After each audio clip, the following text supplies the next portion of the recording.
Hello students, how are you? I hope you all are well. So today we are going to study summary of chapter 1 of NCERT 11th Computer Science. हमारा chapter 1 complete हो चुका है. आज हम उसकी summary को discuss करेंगे. Let's discuss.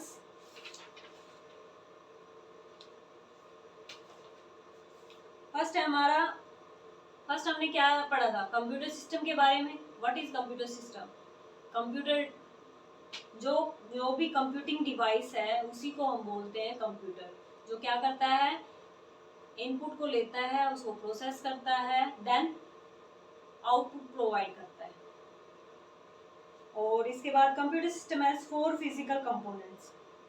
कितने फिजिकल कंपोनेंट्स होते हैं इसके? 4. CPU, input devices, output devices, memory. इन्हीं को क्या बोलते हैं? जितने फिजिकल कंपोनेंट है वो क्या कहलाते हैं? हार्डवेयर. इसके बाद हमने क्या किया था?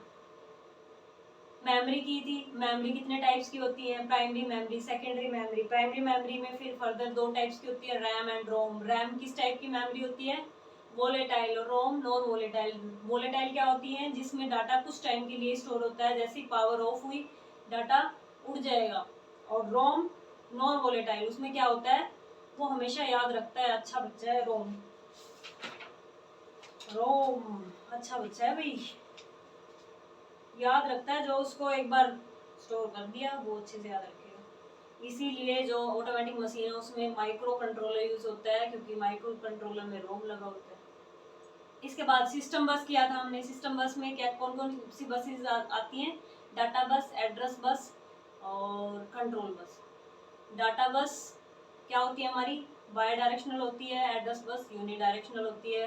और कंट्रोल बस बाई डायरेक्शनल होती है. बसेस का इस्तेमाल मेनली डाटा को इधर उधर करने या एड्रेस को इधर उधर करने के लिए. एड्रेस वैसे इधर उधर तो नहीं होगा, वो एक ही डायरेक्शन में फ्लो करता है. इसके बाद कंट्रोल सिग्नल में क्या होता है? कंट्रोल को इधर से उधर भेजना है भाई, किसको चलाना है इस टाइम, किसको बंद करना है, ये काम होता है कंट्रोल बस के थ्रू. इसके बाद माइक्रो प्रोसेसर को हमने स्टडी किया था. माइक्रो प्रोसेसर क्या होता है? एक स्मॉल साइज इलेक्ट्रॉनिक डिवाइस होता है. इलेक्ट्रॉनिक कंपोनेंट आप बोल सकते हो इसको. और as like CPU, simple arithmetic logic operation perform करने के लिए इस्तेमाल किया जाता है. माइक्रो कंट्रोलर क्या है? वो भी एक स्मॉल कंप्यूटिंग डिवाइस है. वो इलेक्ट्रॉनिक डिवाइस था, ये स्मॉल कंप्यूटिंग डिवाइस है. क्योंकि ये इसके अंदर एक ही चिप के ऊपर इंटीग्रेट होते हैं सीपीयू, मेमोरी और इनपुट के लिए भी, आउटपुट के लिए भी. इसके बाद सॉफ्टवेयर पढ़ा था हमने. सॉफ्टवेयर क्या होता है? सेट ऑफ इंस्ट्रक्शन होता है. फिर उसके टाइप्स को हमने डिस्कस किया था. System software, application software, programming tools. System software के अंदर भी हमने कुछ टर्म डिस्कस की थी, जैसे ऑपरेटिंग सिस्टम, डिवाइस ड्राइवर्स और यूटिलिटी सॉफ्टवेयर. ये सब किया था डिस्कस हमने. इसके बाद प्रोग्रामिंग टूल्स किया था. प्रोग्रामिंग टूल्स के अंदर हमने पढ़ा था ट्रांसलेटर और प्रोग्रामिंग लैंग्वेजेस, जैसे कि assembly language, high level language, low level language. Low level language किसकी होती है? कंप्यूटर की. हम कौन सी लैंग्वेज अंडरस्टैंड करते हैं? High level language. और असेंबली लैंग्वेज बहुत पहले इस्तेमाल होती थी, उसके बाद हाई लेवल लैंग्वेज आ गई थी. फिर हाई लेवल लैंग्वेज में भी हम प्रोग्राम लिखने लग गए थे. इससे क्या हो गया? इजी हो गया हमारे लिए, क्योंकि हाई लेवल लैंग्वेज में प्रोग्राम लिखना इजी होता है एज कम्पेयर टू असेंबली और मशीन कोड. मशीन कोड में तो बहुत ही डिफिकल्ट होता है. मशीन कोड वो लैंग्वेज है जो कंप्यूटर इजीली अंडरस्टैंड कर सकता है. और हमने एप्लीकेशन सॉफ्टवेयर कर लिया था. एप्लीकेशन सॉफ्टवेयर कौन से सॉफ्टवेयर होते हैं? जो स्पेसिफिक पर्पज के लिए इस्तेमाल किए जाते हैं, अकॉर्डिंग टू यूजर बनाए जाते हैं. इनके 2 टाइप्स थे.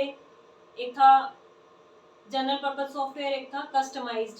जनरल पर्पज में ये बिग ऑडियंस को कैटर करता है और सभी इसको इस्तेमाल कर सकते हैं. कस्टमाइज सॉफ्टवेयर वो सॉफ्टवेयर होते हैं जो स्पेसिफिक ऑर्गेनाइजेशन या पर्सन के अकॉर्डिंग बनाए जाते हैं, उसकी रिक्वायरमेंट के अकॉर्डिंग बनाए जाते हैं. Hardware of a computer can not function on its own. Yes, बिना सॉफ्टवेयर के हार्डवेयर नथिंग है, कुछ भी नहीं है, जीरो है. जब तक सॉफ्टवेयर नहीं होगा उसके अंदर, हार्डवेयर वर्क ही नहीं करेगा। तो क्या काम है ऐसे हार्डवेयर का जो हमारा कुछ काम ही ना कर पाए। ऑपरेटिंग सिस्टम क्या है, फिर उसके बाद हमने ऑपरेटिंग सिस्टम को डिटेल में किया था। एक इंटरफेस होता है ये बिटवीन यूजर एंड कंप्यूटर, जो यूजर इंटरफेस प्रोवाइड करता है। डिफरेंट डिफरेंट टाइप्स के 5 यूजर इंटरफेस हमने किए हैं। फर्स्ट क्या था, command based user interface. Second graphical user interface. Third था हमारा वॉइस बेस्ड यूजर इंटरफेस। और फोर्थ था टच बेस्ड यूजर इंटरफेस। और लास्ट था गेस्चर बेस्ड इंटरफेस। ये हम कर चुके हैं। ऑपरेटिंग सिस्टम ही क्या करता है, ओवरऑल सिस्टम को हैंडल करता है, इसीलिए इसको रिसोर्स मैनेजर बोला जाता है। सभी रिसोर्सेज को ये हैंडल करेगा। इसके बाद फंक्शन भी किए थे इसके ऑपरेटिंग सिस्टम के, जैसे कि फाइल मैनेजमेंट, मेमोरी मैनेजमेंट, ये सब हमने किया था ऑपरेटिंग सिस्टम के अंदर। इसके बाद है एक्सरसाइज, फर्स्ट चैप्टर की एक्सरसाइज। एक्सरसाइज में क्या है, name the software required to make a computer functional. ऐसे सॉफ्टवेयर का नाम बताएं जो कंप्यूटर को प्रॉपरली फंक्शन करने के लिए हेल्प करता है। उसके बिना हार्डवेयर काम ही नहीं कर पाएंगे या कंप्यूटर सिस्टम वर्क ही नहीं करेगा। कौन सा ऐसा सॉफ्टवेयर, वो है ऑपरेटिंग सिस्टम। कौन सा है, operating system. Write down it's 2 primary services. उसकी 2 प्राइमरी फंक्शन बताने, जैसे कि प्रोसेस मैनेजमेंट हो गया और फाइल मैनेजमेंट हो गया, मेमोरी मैनेजमेंट हो गया। आप कोई भी सर्विस बता सकते हैं, एक्सप्लेन कर सकते हैं। ये हमारा लास्ट वीडियो का टॉपिक है, आप वहाँ से लिख सकते हैं। How does the computer understand a program written in high level language. कैसे अंडरस्टैंड करता है कंप्यूटर, हमने तो उसको दे दिया हाई लेवल लैंग्वेज में। हाई लेवल लैंग्वेज हमारी होती है, कंप्यूटर की तो कौन सी लैंग्वेज होती है, लो लेवल लैंग्वेज। वो 0-1 की लैंग्वेज को ही समझ सकता है, तो वो कैसे अंडरस्टैंड करेगा, with the help of translator. इसमें आपको ट्रांसलेटर डिफाइन करना है। Why is the execution time at the machine code less than that of source code. क्यों होता है एग्जीक्यूशन टाइम मशीन कोड का कम। अगर कंप्यूटर मशीन कोड में लिखे हुए प्रोग्राम को रीड कर रहा है तो उसमें एग्जीक्यूशन टाइम कम लगेगा उसका, as compare to high level language में कोई प्रोग्राम लिखा हुआ है उससे। क्यों, क्योंकि मशीन कोड को क्या, उसको ट्रांसलेट नहीं करना पड़ेगा, और हाई लेवल लैंग्वेज में जो प्रोग्राम लिखा हुआ है उसको पहले ट्रांसलेट करना पड़ेगा with the help of any translator. जो हमने ट्रांसलेटर किए थे, जैसे कंपाइलर, इंटरप्रेटर, असेंबलर, उनकी मदद से। नहीं, असेंबलर तो नहीं इस्तेमाल होगा क्योंकि हाई लेवल लैंग्वेज में है।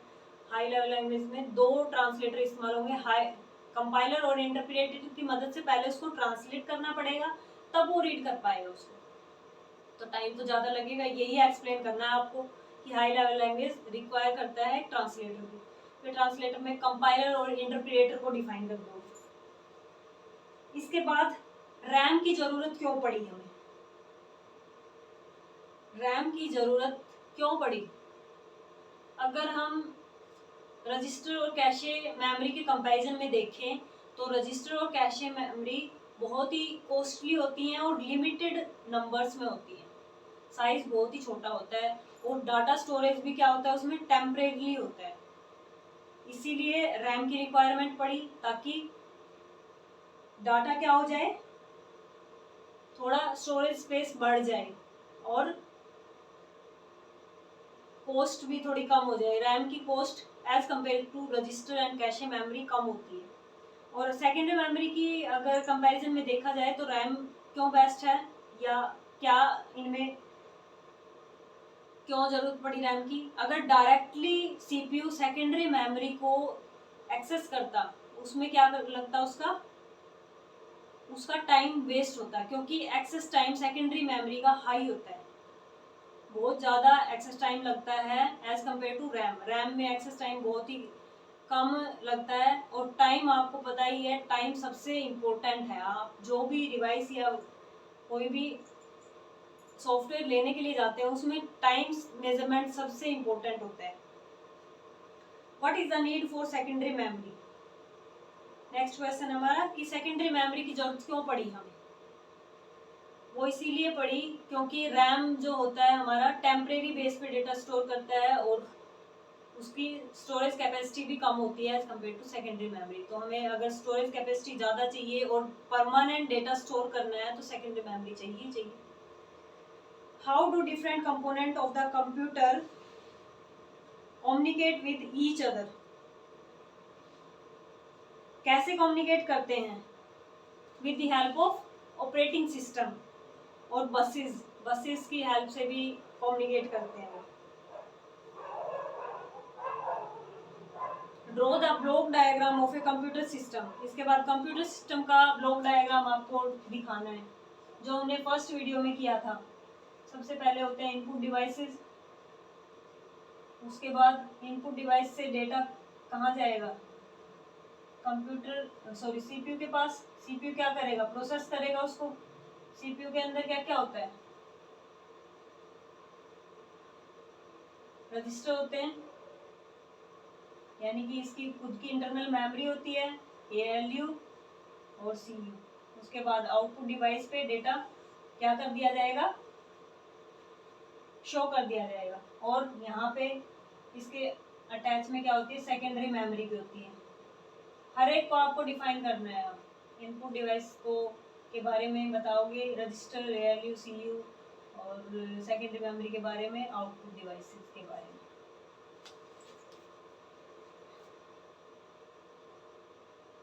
इसके बाद नेक्स्ट क्वेश्चन है, what is the primary role of system bus? System bus का प्राइमरी रोल बसेस के अंदर मैंने कंप्लीट करवाया हुआ है ये, और पूछा है कि डाटा बस बाई डायरेक्शनल क्यों होती है, while address bus unidirectional, और एड्रेस बस क्यों यूनि डायरेक्शनल है, ये आपको बताना है। क्योंकि डाटा तो कहीं से भी ट्रांसफर करना पड़ सकता है, मेमोरी से सीपीयू को भी रिक्वायरमेंट हो सकती है, फिर सीपीयू रैम को भी देगा, रैम से फिर किस में जाएगा? सेकेंडरी मेमोरी में जाएगा। तो वो बाई डायरेक्शनल होती है सभी के साथ। इसके बाद एड्रेस बस क्यों यूनि डायरेक्शनल होता है? क्योंकि सीपीयू जनरेट करता है एड्रेस, वो एक ही पर्टिकुलर डायरेक्शन में जाएगा, मेमोरी की तरफ जाएगा। क्योंकि एड्रेस कहाँ पे मेंशन होते हैं, किसके एड्रेस होते हैं? मेमोरी का ही एड्रेस होता है कि किस एड्रेस पे हमारा प्रोग्राम स्टोर है। सीपीयू का तो एड्रेस नहीं होगा कि सीपीयू मेमोरी है, सीपीयू मेमोरी थोड़ी है, सीपीयू तो प्रोसेसिंग डिवाइस है, इसलिए सीपीयू की तरफ तो एड्रेस आ भी नहीं सकता। सीपीयू से क्या जाएगा? वो मेमोरी की तरफ एड्रेस जनरेट होगा, फिर मेमोरी क्या करेगी? उसको डाटा प्रोवाइड करेगी अकॉर्डिंग टू, फिर वो डाटा बस का काम आ जाएगा। इसीलिए ये यूनि डायरेक्शन होती है। What is the primary role of system बस?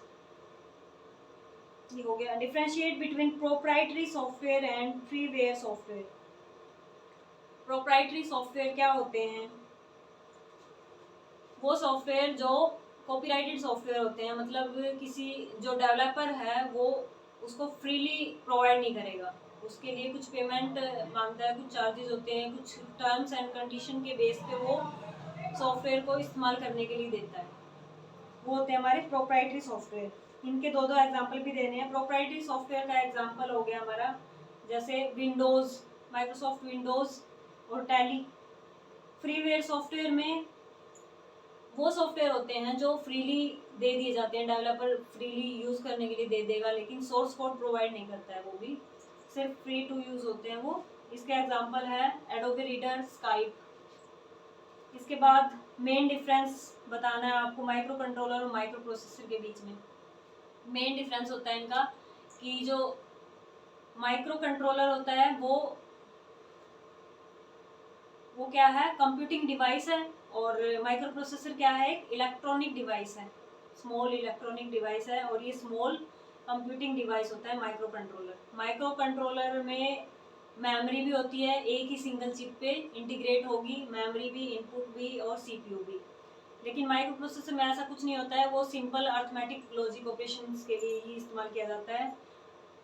ऑटोमेटिक मशीन के अंदर क्या यूज़ किया जाता है? माइक्रो कंट्रोलर यूज़ किया जाता है उसके अंदर, क्योंकि हमें रोम मेमोरी की भी रिक्वायरमेंट होती है, इसलिए माइक्रो कंट्रोलर अटैच होता है उसके अंदर। Mention the different types of data that you deal with while browsing the internet. जब आप इंटरनेट को ब्राउज करते हैं तो किस टाइप का डेटा से आप डील करते हैं? कोई सी भी टाइप का हो सकता है वो, स्ट्रक्चर्ड, अनस्ट्रक्चर्ड या सेमी स्ट्रक्चर्ड, उसी को डिफाइन करोगे आप। इसके बाद कैटेगराइज करना है following data as structure, semi structured and unstructured. नीचे कुछ टर्म दी गई है, जैसे न्यूज़पेपर, फर्स्ट टर्म है न्यूज़पेपर। न्यूज़पेपर को आपको बताना है कि ये किस टाइप का डेटा है, स्ट्रक्चर्ड है, अनस्ट्रक्चर्ड है या सेमी स्ट्रक्चर्ड है। जो 12th क्वेश्चन है इस एक्सरसाइज का, वो आप बताएंगे मुझे कि, मैं लिख देती हूँ यहाँ पे, एक मिनट, ये आपके लिए होमवर्क है।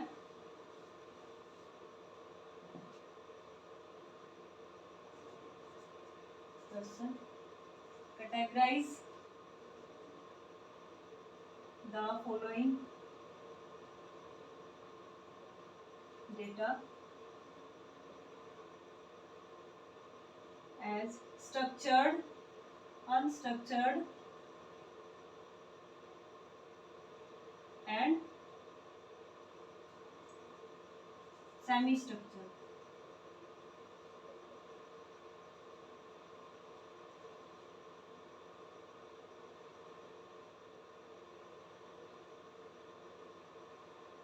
फर्स्ट है न्यूज़पेपर। न्यूज़पेपर को बताना है आपको कि न्यूज़पेपर किस टाइप का डेटा है। सेकंड, आपको बताना है cricket,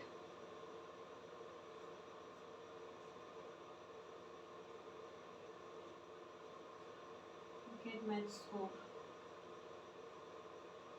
third, HTML page,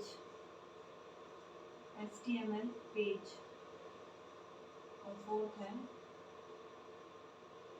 patient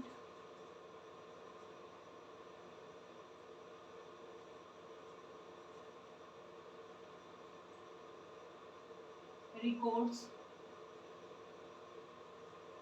in A hospital.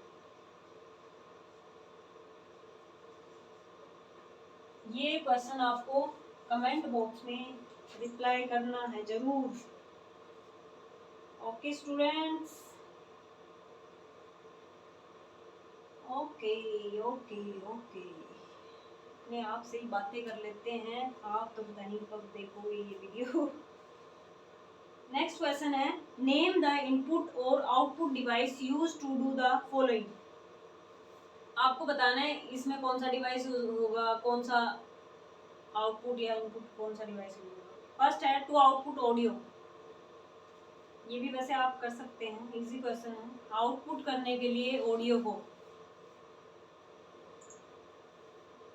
थोड़ी देर के लिए वेट कर रही हूँ मैं। आउटपुट करने के लिए वॉइस को, मतलब गाने सुनने हैं, गाने सुनने के लिए किसका इस्तेमाल करोगे, स्पीकर का, तो इसमें यूज होगा स्पीकर। स्पीकर किस टाइप का डिवाइस है, इनपुट या output, output. To enter textual data, text की फॉर्म में आपको लिखना है कंप्यूटर में, किसकी मदद से लिखोगे, यस कीबोर्ड। और कीबोर्ड किस टाइप का डिवाइस है, yes input device. To make hard copy of text file, अब हमें हार्ड कॉपी बनानी है, पहले तो आपको पता होना चाहिए हार्ड कॉपी होती क्या है। दो कॉपी जनरेट होती है, hard copy and soft copy, दो टर्म इस्तेमाल होती है। सॉफ्ट कॉपी जब तक है वो, जब तक आपके कंप्यूटर में स्टोर है, जैसे ही वो पेज पे लिखा हुआ आ गया, आपके हाथ में आ गया पेज, ये भी क्या है, हार्ड कॉपी है ये। अगर यही बुक सिर्फ कंप्यूटर में स्टोर हो, कंप्यूटर में हम PDF में पढ़ रहे हो, तो वो क्या है, सॉफ्ट कॉपी। अब आपको बताना है कि टेक्स्ट फाइल की हार्ड कॉपी कैसे जनरेट करोगे, यस प्रिंटर की मदद से। और प्रिंटर किस टाइप का डिवाइस है, प्रिंटर है हमारा आउटपुट डिवाइस, कुछ दे रहा है, कुछ मिल रहा है उससे हमें। टू डिस्प्ले द डेटा और इंफॉर्मेशन, डिस्प्ले किससे करते हैं, मॉनिटर से। मॉनिटर कैसा डिवाइस है, output device. To enter audio based command, audio based command कैसे दे सकते हैं आप, ऑडियो यानी कि स्पीच की फॉर्म में आपको अगर कमांड देनी है कंप्यूटर को, कैसे देंगे, with the help of mic, hello hello. To build 3D models, अब 3D मॉडल आपको बनाना है, कैसे बनाओगे, सिंपल प्रिंटर तो इस्तेमाल नहीं होगा 3D मॉडल के लिए, वो तो 2D मॉडल जनरेट करते हैं। तो उसके लिए यूज होते हैं 3D printers. To assist a visual impaired individual in entering data. Visual impaired होते हैं जो जिनमें कुछ ना कुछ डिफेक्ट हो जिन बच्चों में, उनके लिए किस टाइप का डिवाइस यूज करना पड़ता है डाटा को एंटर करने के लिए। उनके लिए स्पेशल कीबोर्ड बनाए जाते हैं, उनको बोलते हैं बार्ले कीबोर्ड या ब्रेली बोलते हैं। प्रोनाउंसिएशन तो उसकी एग्जैक्ट मुझे पता नहीं है, BR ब्रेली होता है, इस टाइप से स्पेलिंग मिलेगी ब्रेली। ब्रेली कीबोर्ड का इस्तेमाल किया जाता है। इसके बाद हो गया ये तो हमारा ये वाला क्वेश्चन। नेक्स्ट क्वेश्चन है, हमें आइडेंटिफाई करना है कि किस टाइप का सॉफ्टवेयर है। फर्स्ट कंपाइलर कौन सी टाइप का सॉफ्टवेयर है, सिस्टम है, एप्लीकेशन है या फिर प्रोग्रामिंग टूल है। ये हमारा प्रोग्रामिंग टूल, ये ट्रांसलेटर होता है क्योंकि ट्रांसलेट करता है लो लेवल लैंग्वेज को high level language, sorry high level को लो लेवल लैंग्वेज, उल्टा बोल दिया मैंने।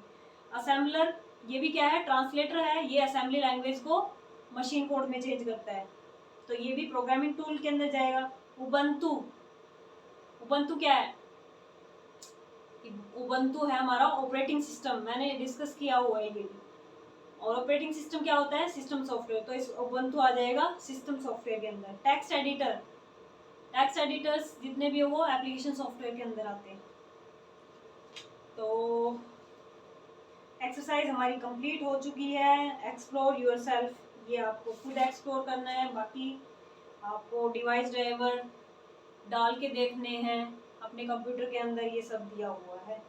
Right any two system software, two application software installed on your computer, आपको चेक करना है फिर कितने सिस्टम सॉफ्टवेयर आपके अंदर, आपके कंप्यूटर के अंदर, सॉरी आपके अंदर तो कहाँ सिस्टम सॉफ्टवेयर होगा। इसके बाद मिलते हैं नेक्स्ट वीडियो में with new chapter, that is second chapter, encoding से रिलेटेड है अगला चैप्टर हमारा।